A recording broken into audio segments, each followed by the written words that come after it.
ನಮಗೆ ತುಂಬಾ filter water ಕೊಟ್ಬಿಟ್ಟು ತುಂಬಾ ಯೂಸ್ ಆಗಿದೆ.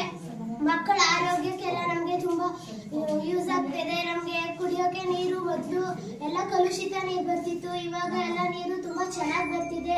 ಮಕ್ಕಳಿಗೆಲ್ಲ ತುಂಬಾ ಆರೋಗ್ಯಕರವಾದ ನೀರು ಸಿಗ್ತಿದೆ. ಎಲ್ಲ ಗಜಾ ಕಲ್ವ ಸ್ಪೆಷಲ್ ಟ್ರಸ್ಟ್ ಅವ್ರಿಗೆ ತುಂಬಾ ಈ ದಿನ ನಮ್ಮ ಶಾಲೆಯಲ್ಲಿ ಗಜಾ ಟ್ರಸ್ಟ್ ವತಿಯಿಂದ ಕುಡಿಯೋ ನೀರಿನ ಒಂದು ಘಟಕ ಮತ್ತು ವಾಟರ್ ಫಿಲ್ಟರ್ ನೆರವೇರಿಸಿಕೊಟ್ಟಿದ್ದಾರೆ.